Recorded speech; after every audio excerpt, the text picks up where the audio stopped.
All right, well, I've been having some issues with my Tesla Model X 2017 February build 90D. Let me show you what's going on.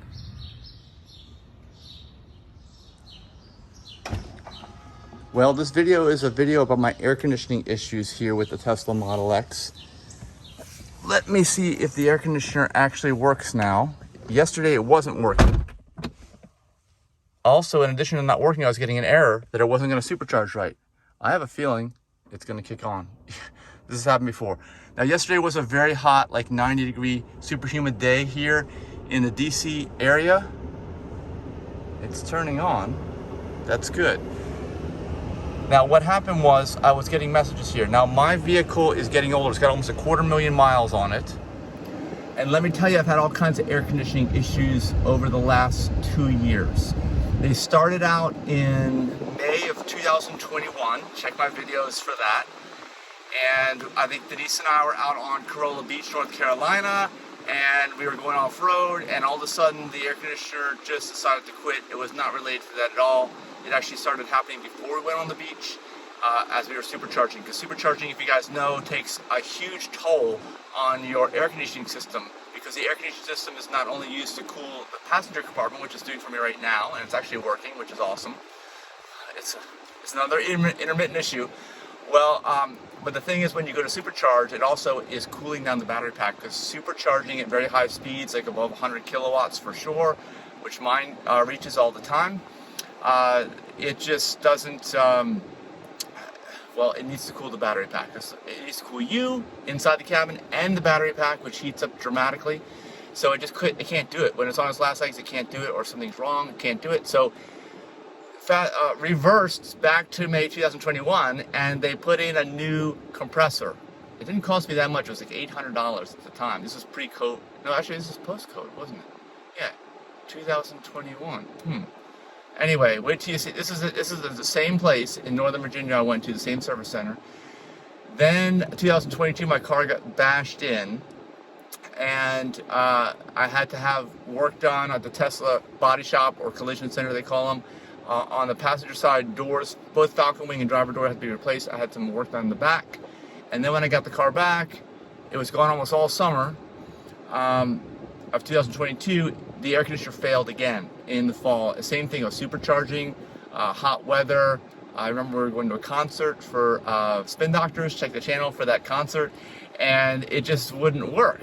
So it just started cutting out again during the worst case scenario, which is you're driving on the highway, you're driving at high speed, and then all of a sudden on a super hot afternoon, sunny summer afternoon, with humidity, you plug in the supercharger, it has like the highest load ever, it failed.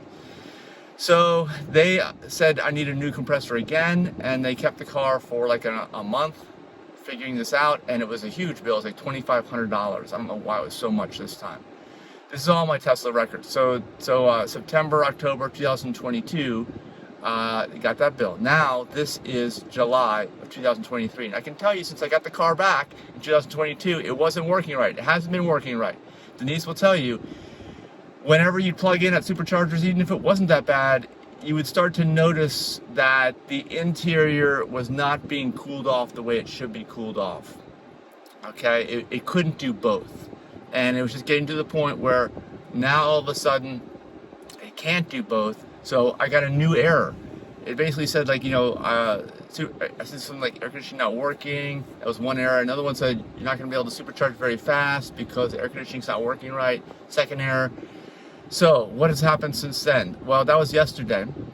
Today, now you can see it's working, but when I came home, it still wasn't working. Even after cooling off and driving down the road at a low speed, it still wasn't working. So it's just one of these intermittent things. But I went to the app. They have new functionality on the app, which is pretty awesome, because the new functionality basically recognizes that there were errors. It gives you check boxes. You can say, is this service appointment because of these errors? And I did check both. And then it said it needs to take 2 hours to give me an appointment. And then it asked me a follow-up question. Now I can get an appointment, but the appointment is not for 2 weeks from today. And I was thinking, man, I really need to get this thing in. But now I'm like, oh, it's working. What I need to do is not supercharge on a super hot East Coast US low level elevation, super high humidity, summer sunny day. I have a feeling that I'll be okay, and I can wait 2 weeks as long as I just don't do that, because obviously it's working. I have no errors on my screen. You saw there were no errors. It would be under the name of my car, adigitalnomad.net, and at the bottom of the center screen, and there's nothing there. But it did log it. And another thing that you want to consider with all these intermittent issues is you want to press this button right here. I'm not going to do it now, but when you push and hold it, you can speak and just say report bug. And when you say report bug, it'll log in the vehicle logs that something happened, and they'll just ask them to check it out when you're there at the service center. So I will give you follow up on this.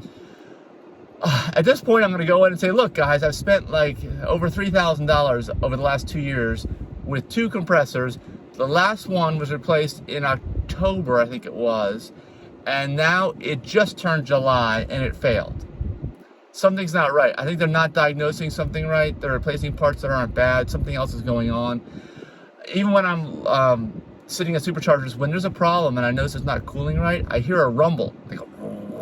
Like something's like trying to start up or something. And I can feel it in the car.